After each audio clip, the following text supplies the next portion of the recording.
This started out as a Hyundai Santa Fe First Drive Review 2019, but apparently it's turning into MotoMan's Wild Kingdom in Utah, because we saw two of these guys, or girls I should say, out on the road, tried to get this really cool shot of them next to the car. They were none too pleased. Our thinking is that they're Toyota fans, not Hyundai fans. However, number 14, that lovely lady right there, we've given her a name. Now, we didn't do the obvious Santa Fe because we're driving a Santa Fe, which you can't see over there. We decided to give her a name that was more fitting for, I would argue, an equally beautiful place as Utah, and we're calling her Taos. What do you think, sweetie? Now we're going to drive the car.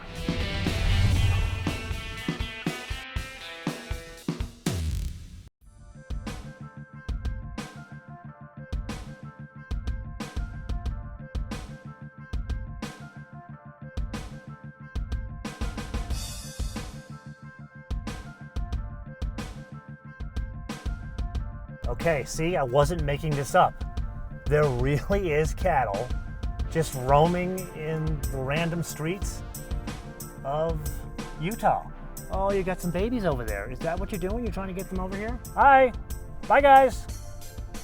Okay, that's it for Wild Kingdom. Now let's get to driving. So we talked about two engines in the tech review. This one is the 2-liter turbo. Basically, we had a choice this morning that we could drive anything we want as long as it was the turbo, which is really the one you and I want to drive because it's the one that has more horsepower, but more importantly, it's got 260 pounds of torque that comes in at 1,450 RPM. So with that, I'm in like the basic drive mode. Let's put our foot into it. And it goes. We've driven this engine before in a number of Hyundai and Kia products. This one, it's a little bit more lazy because there's a little bit more weight on it. So now that we got a bit more flat here, let's go to a sport drive mode, put our foot into it. This is my foot buried. Yeah, the programming changes, but I will say this, the torque is usable so down low. And that, I think, is a big function of what Hyundai has been going after over the past, 8 years now. Let's tune these engines for real use cases. Like, let's say for the sake of discussion, someone was in front of me and I wanted to pass them, put my foot into it. I can pass legally here, come back over. And is it significantly powerful? Like, I'll make it up. A Macan, no, but it's not trying to be a Macan. I would argue in terms of pulling power, it's trying to be closer to that CX-5. So sometimes when I come to these drives, I sit in these presentations, and there is a presentation of technology that I find interesting, but sometimes I have to ask myself, who is this designed for? Now, you know that the boss in my life is one 65-pound white fuzzball, and I frequently put him in the back seat or the back area of these cars. There is tech in this one now that has rear passenger alert. And the concept is if you leave somebody in the back seat, the car will alert you by beeping at you and sending you a text or an email. Now, that's neat if you're forgetting, I don't know, your laptop, your iPad, the morning paper. But am I really going to forget a 65-pound white fuzzball in the back seat of my car? Or, I don't pretend to act like a responsible human being. I am not a parent, but am I really going to leave my kid in this car that I need technology like this? Maybe I'm crazy on this. Think of this as like an additional question. Do you need the sensor? There's like a 3-way sensor that sits in the back of the car, like above the back seat, that senses motion. Do you need this? Or is it technology gone too far? I already know what Kumo thinks.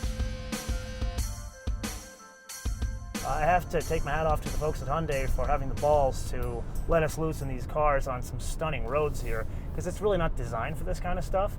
So here's a perfect example. Not exactly perfect pavement, a nice elevation change, and the road veers off to the left. So let's put our foot into it, but not too much, because this thing is not designed to be a track vehicle. It's something you drive around with the kids. And the thing you notice immediately is it's designed to be more compliant. Like a great basis of comparison would be that CX-5. Yes, they've toned it down. It's more compliant than the one that came before it, but I would argue that's more buttoned down in roads like this. Usability around town, I think this would be the more comfortable vehicle because of the way the thing is set up, and whether you change drive modes, I got Smart now, I can go back to Comfort or even Sport, it doesn't change the dampers. The dampers are not adjustable. Okay, Santa Maria Madre de Dios. Would you look at that? What a stunning expanse. I cannot believe this is my first time going to Utah. But back to the car. Put another way, this thing is set up to be more mature, which I think is more a commentary on the road Hyundai has traveled than just being competitive or trying to be different in a very crowded segment.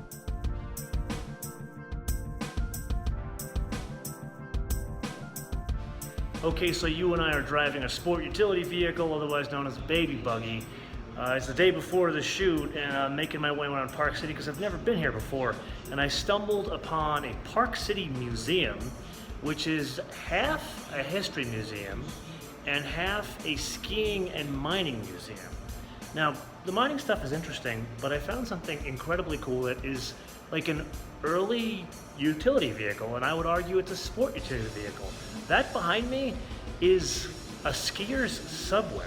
So back in 1963, when they were transitioning this town from a mining town to a skiing town, they had all of these mining tunnels already in there that kind of made its way to the best part of the skiing. So they figured, hey, let's take an efficient way of getting people from the town to the city, which is already working for miners, and make it work for skiers.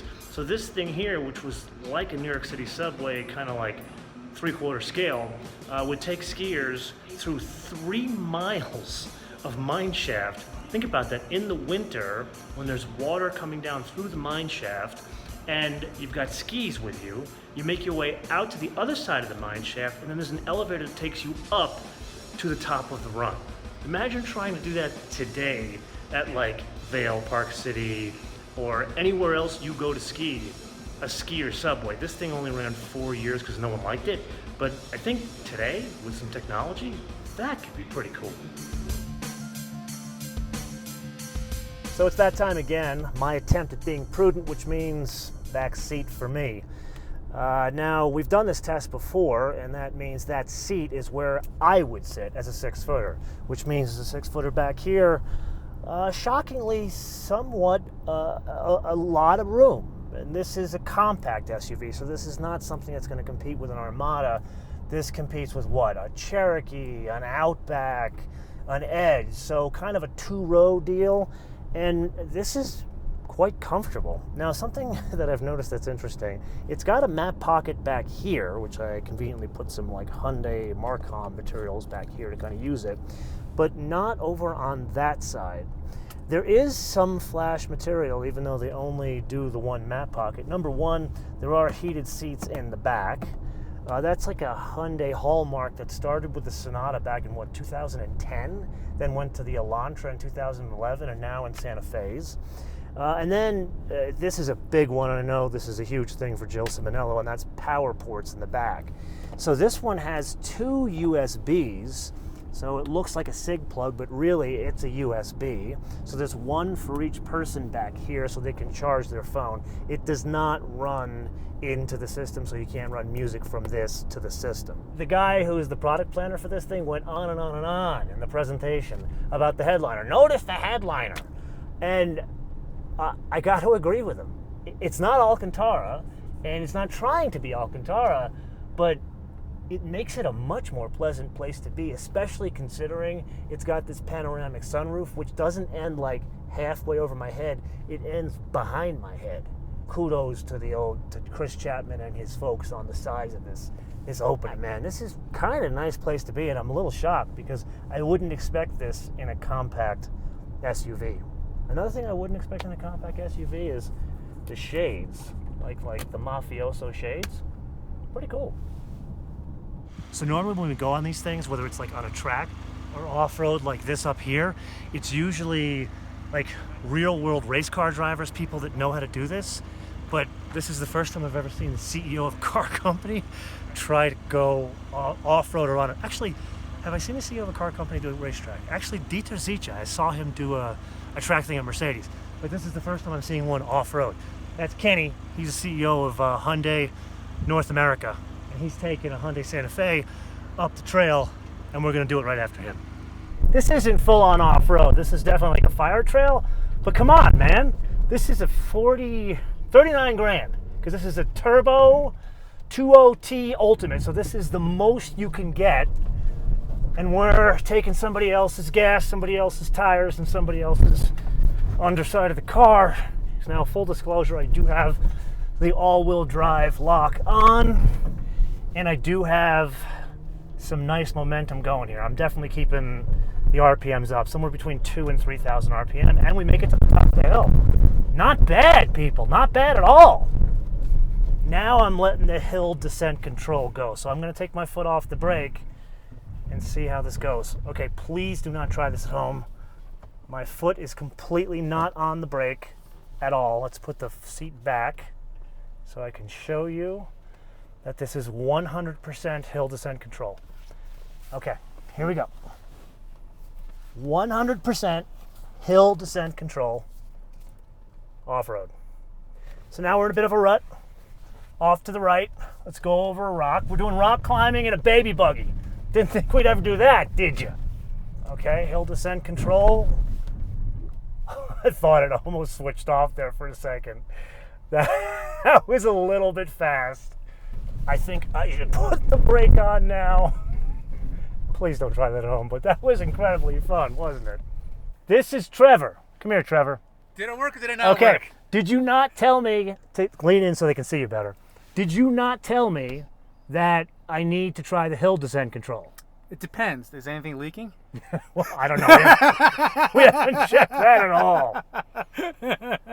But I definitely tested the hill descent control. All feet off of the pedals. All you need to do is steer.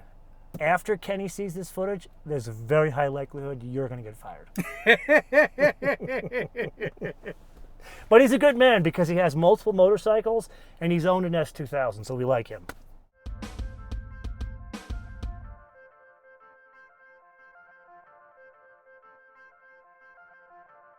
I do not think you will be surprised to learn that both United Airlines and the TSA wasn't really open to the concept of shipping the Stinger missiles all the way to Utah, shockingly. But we do need to discuss what is arguably one of the more important currencies of any crossover, and that is storage capacity. With the seats up 35.9 cubic feet, with the seats down 71.3, as a basis of comparison to the 800-pound gorillas in the space, it's a little bit less than the Edge and a little bit more than the Murano. Now that we got the practicality out of the way, what have we learned today? This is one of those unusual instances where a vehicle slaps you across the face, tells you what's going on within 5 minutes of driving it, and then reinforces the case the more time you spend behind the wheel. And it's not about the way it drives or even the way it's screwed together. This is about the road that Hyundai has traveled since, the model year 2000 when this thing came out in the US. And they've sold 1.6 million of them in that time. There's no nice way to put this. The 2000 model year crossover was a car for credit criminals. This, it's not just a better version or a fancier compact crossover now. It is near luxury. I am shocked how competitive it is with the CX-5. Me, I'd still choose the CX-5 because the CX-5 is sharper to drive. But when you sit behind the wheel and drive it, you think to yourself, my God, this isn't a compact crossover. It's more, I told you it's more mature the way it drives, but what I really mean, it's more softly sprung. Combine that with a stronger structure and an engine that doesn't stress to develop power or deliver power, and it just feels more like a near luxury vehicle, not a serial production crossover, and that is what I am shocked about. But we do need to discuss something rather important, and that is money. This competes with the Cherokee, the Outback, the Murano, and the Edge. And the one we drove today is the fanciest one, and it's like this close to 40 grand. So given that budget, $40,000, would you buy something in this compact crossover segment? I'll throw in the CX-5 there as well. Or would you buy something bigger? This one here is a 2-liter turbo Atlas. Means 3-row, this is 1 segment up. So this is a D segment crossover. And this one's 35, actually it's not even 35, it's just a shade under 35. So this is a bigger vehicle with another row for $4,000 less. So, given the choice, compact crossover for, so let's say, somewhere between 35 and 40, or would you go a step bigger? If so, would you do the Atlas, or would you do something else? And let me know if you actually drive a vehicle like this and what do you do with it. Let me know in the comments below or via our social media, MotoManTV all one word, MotoManTV all one word, Facebook, Twitter, and Instagram. So with that, I leave you with 2 things. Number one, the stunning beauty of Utah was beyond what I expected. So much to the point that a couple of friends of mine around the airport and I have already planned a trip to Park City for skiing this winter. And number 2, over the next 4 weeks, you're gonna get not 1, but 2 all-new crossovers. Until I see you next time, be später.